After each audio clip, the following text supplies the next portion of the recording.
Most individuals approach wealth through the lens of accumulation, yet they remain structurally blind to the vulnerabilities of their storage. They operate under the assumption that an entry in a digital ledger at a centralized bank constitutes absolute ownership. In reality, what they possess is a precarious IOU, a claim on an institution that is itself subject to jurisdictional shifts, regulatory capture, and systemic insolvency. The core vulnerability in the modern financial architecture is the total concentration of counterparty risk. When your capital is stored entirely within the legacy banking system, you are not an owner, you are a creditor. If the institution faces a liquidity shock, or if a political entity decides to restrict your access, your wealth effectively ceases to exist. This is not a theoretical abstraction. It is a structural reality that materializes during every significant banking crisis or geopolitical realignment. Beyond custody risk, there is the hidden danger of jurisdictional overexposure. Most people live, work, earn, and store their reserves within a single regulatory perimeter. This creates a single point of failure. Should that jurisdiction undergo a shift in capital controls, tax architecture, or monetary stability, the individual has no exit ramp. They are trapped within a failing geography because their assets are inextricably linked to its administrative whims. Finally, the vulnerability of information hygiene. In an era of total digital transparency, the way you interact with your financial tools is as critical as the tools themselves. Poor operational security leaves a trail that links your identity to your assets in ways that can be exploited by both state and non-state actors. Without a disciplined approach to how you communicate and move capital, you are building a glass house in a world of increasing surveillance. To transition from a state of dependency to one of resilience, we must adopt a layered model of sovereignty. This is the sovereignty blueprint, a structural approach that treats capital allocation as an engineering problem rather than a speculative gamble. Each layer in this framework serves a specific tactical purpose, addresses a distinct failure mode, and demands a specific trade-off. Here is the structure. The first layer is the monetary layer, composed of Bitcoin held in self-custody. Its purpose is to provide a neutral, non-sovereign reserve that exists outside the legacy debt-based system.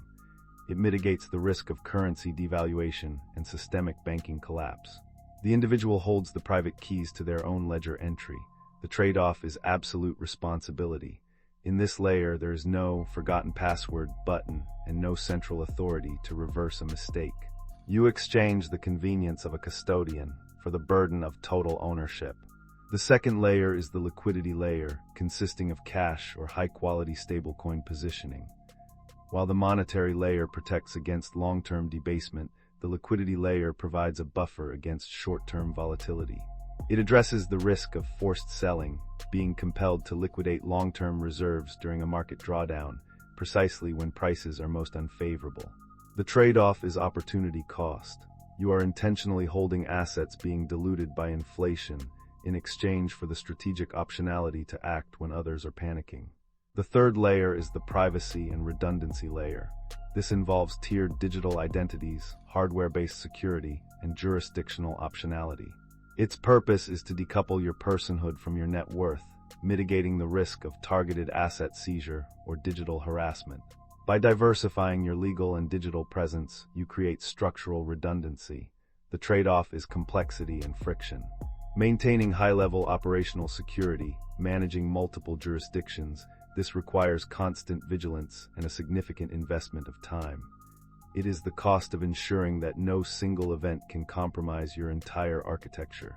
A sovereign structure is only as strong as the conduct of the person who manages it.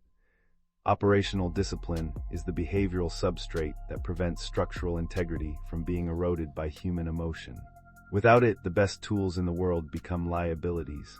We must replace reactive patterns with disciplined protocols. The first principle is position sizing.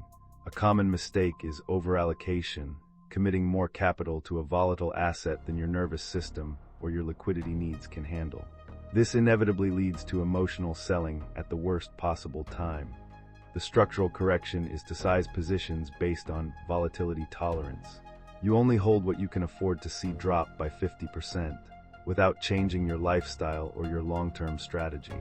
Discipline is knowing that the market is a machine designed to transfer wealth from the impatient to the positioned. The second principle is information hygiene. Most people discuss their financial holdings, their security protocols, or their future moves on insecure channels or in social settings. This creates a searchable footprint, increasing your surface area for attack.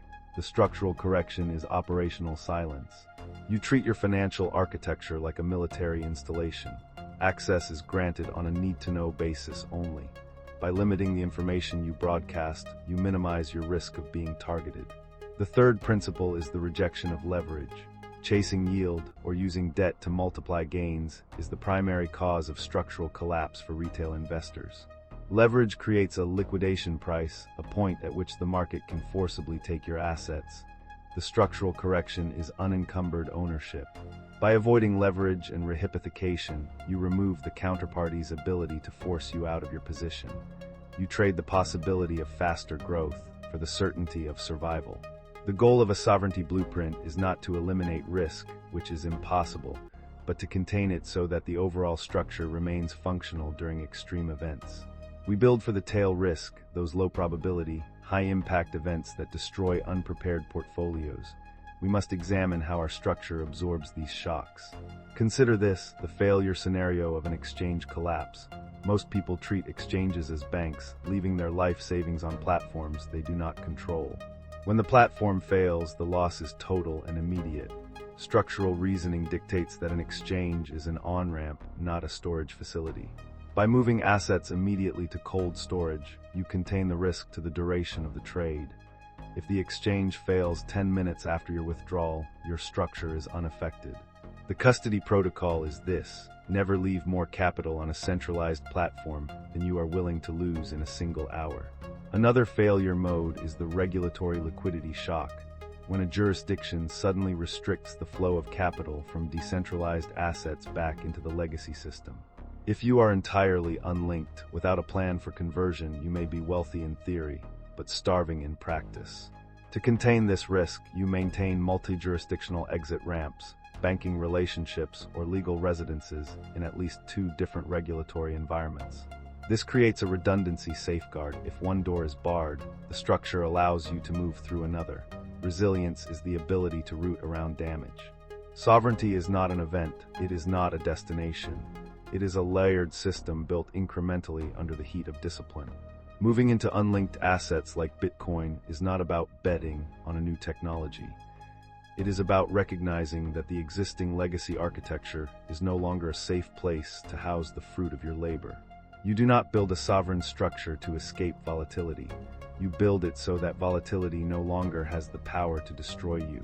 When you decouple your wealth from centralized counterparties, you take the first step toward a broader independence, digital, financial, and ultimately psychological. You stop being a subject of a monetary system and start being the operator of your own. This requires a shift in perspective. You must stop looking for permission and start building infrastructure. The framework is available, the tools are mature, the risks are well-defined. The only remaining variable is your willingness to apply the necessary discipline to maintain the structure you build. The structure does not maintain itself. Discipline must be continuous, not a single decision, but a sustained orientation toward your own sovereignty. Every layer you build is a reduction in your dependence. Every protocol you maintain is a reduction in your exposure.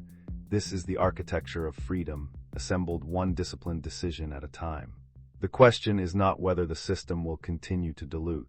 The history, the incentives, and the mathematics confirm that it will. This is 21 Protocol. Freedom is not a feeling, it is a structure. If you don't build yours, they will build over you.